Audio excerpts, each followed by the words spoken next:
अस्सलाम वालेकुम व्यूअर्स। आज की वीडियो लेक्चर में हम ट्रांजिस्टर्स के बारे में पढ़ेंगे। तो लास्ट टाइम हमने पी एन डायोड्स के बारे में पढ़ा था, जिसमें दो रीजन्स होते हैं, P and N region. Semiconductor को इस तरह से ग्रुप किया जाता है, लेकिन यहाँ पे ट्रांजिस्टर में दो जंक्शन बनते हैं, ये, और इसमें transistor consist of single crystal of germanium और silicon which is grown in such a way that it has 3 regions. ठीक है, 3 रीजन्स इसको में एक एन टाइप, पी टाइप, और दो तरह के होते हैं ट्रांजिस्टर। एक एन पी एन ट्रांजिस्टर होता है, दूसरा पी एन पी ट्रांजिस्टर होता है। और एन पी एन ट्रांजिस्टर का ये इलेक्ट्रॉनिक सिंबल होता है, जैसे कैपेसिटर होता है उसका एक सिंबल होता है, रजिस्टर का एक सिंबल होता है। इसी तरह से ट्रांजिस्टर का अपना एक सिंबल होता है, और जो पी एन पी होता है उसका कुछ इस तरह से सिंबल होता है। ठीक है, अच्छा जी। तो E is showing you emitter, C is called collector, B is called base and same for this. ठीक है, तो यहाँ पे भी ये जो होता है ना, ये पहला वाला इमीटर होता है, ये होता है बेस, और ये होता है कलेक्टर। ठीक है, तो as the central region which is sandwich between two N type region is known as two N type region ना। तो जो सेंट्रल रीजन होता है उसको हम क्या कहते हैं, उसको हम बेस कहते हैं। जो सेंट्रल रीजन होता है उसको हम बेस कहते हैं, और बेस वेरी थिन होती है, इसका साइज एक्सपेरिमेंट -6 मीटर होता है। You have to memorise this. And emitter and collector जो है have greater concentration of impurity. Emitter और कलेक्टर के पास इम्प्योरिटी होती है, कलेक्टर के पास इम्प्योरिटी का number as compare to emitter ज़्यादा होता है।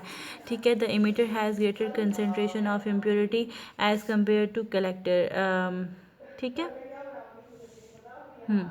collector is comparatively the emitter and collector have greater concentration of impurity. The collector is comparatively larger than emitter, but emitter has greater concentration of impurity as compared to collector. ठीक है, तो it can be seen in the figure 18.14 and 18.15. The transistor is a combination of two back-to-back p-n junctions होते हैं इसमें, मतलब एक ये p-n junction है, एक ये p-n जंक्शन है। अगेन ये p-n मतलब कि एक ट्रांजिस्टर में back to back p-n junctions होते हैं। अच्छा, ये जो पहला p-n जंक्शन होता है उसे हम इमीटर, जो इमीटर और बेस के दरमियान में p-n जंक्शन होता है उसे हम इमीटर बेस जंक्शन कहते हैं। जो बेस और कलेक्टर के दरमियान में p-n जंक्शन उसे हम बेस कलेक्टर जंक्शन कहते हैं।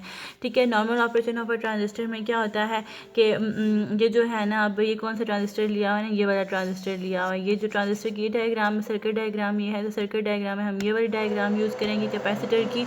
और देखें तो इसका इमीटर जो है वो VBB, एक बैटरी है जिसका नाम उसने सिंपल BB लिखा। और BB क्यों है, इसके पीछे कोई ख़ास रीज़न नहीं है, बस सिंपल इसको BB लिखा है। सिमिलरली दूसरी बैटरी जो है कलेक्टर के साथ अटैच है, उसको VCC लिखा है। VCC is heavier than VBB because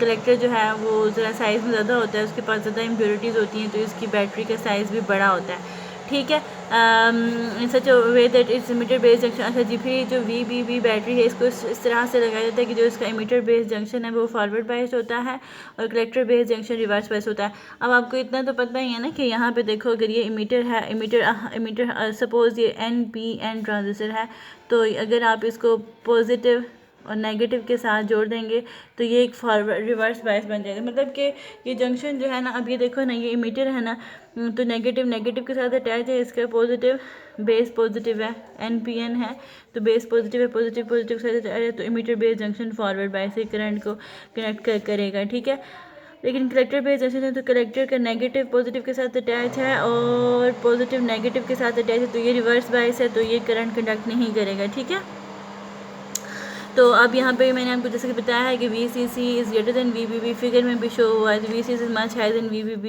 and the biasing arrangement of NPN transistor has been represented symbolic form. और ये हमारे पास NPN ट्रांजिस्टर की बायसिंग अरेंजमेंट है, और ये PNP ट्रांजिस्टर की बायसिंग अरेंजमेंट है। ठीक है, तो it may be noted that polarities of the biasing batteries VBB and VCC are opposite in the two types of transistor. इसमें देखो तो VBB ऊपर नेगेटिव है, नीचे पॉजिटिव है, यहाँ पे ऊपर पॉजिटिव है, नीचे नेगेटिव, मतलब पोलैरिटी चेंज। ज़ाहिर बात है हमने इमीटर बेस जंक्शन को हमेशा फॉरवर्ड बायस रखना होता है। सो अगर यहाँ पे इमीटर पहले नेगेटिव था, अब यहाँ पे इमीटर पॉजिटिव हो गया, मतलब कि PNP है ना, ये NPN है, तो ज़ाहिर बात है कि ट्रांजिस्टर चेंज करोगे तो बैटरी की पोलैरिटी भी चेंज हो जाएगी।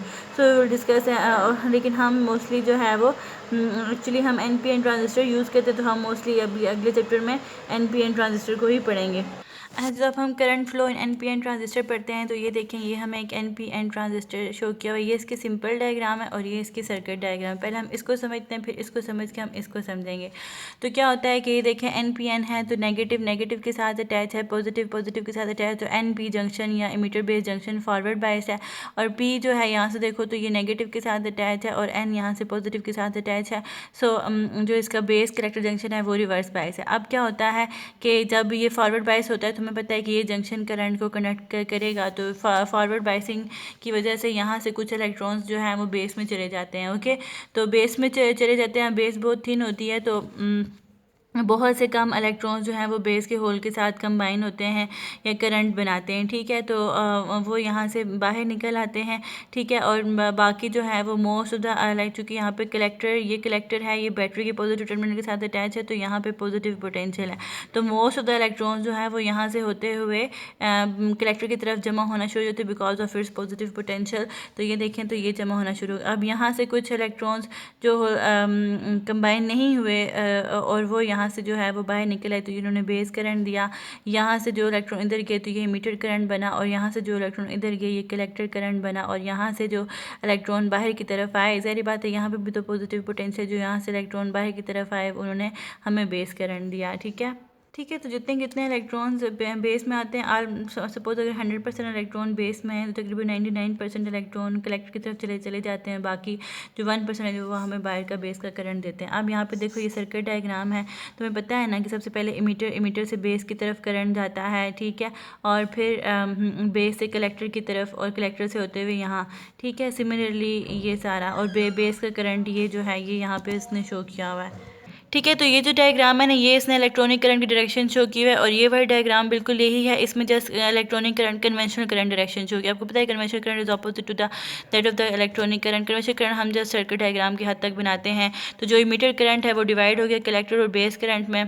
ठीक है, और ratio of collector to base current is almost, उसको हम बीटा कहते हैं। ठीक है, तो ये बीटा की वैल्यू बड़ी होती है, बहुत ज़्यादा ऑर्डर ऑफ 100 होती है। Equation 18.2 and 18.3 are the fundamental equations of transistor. ये आपने दो इक्वेशंस याद रखनी है। ठीक है, बहुत इंपॉर्टेंट है ये। और ये देखें, ये एक न्यूमेरिकल सॉल्व किया है तो बीटा करंट गेन 250% है। Thanks for watching the video.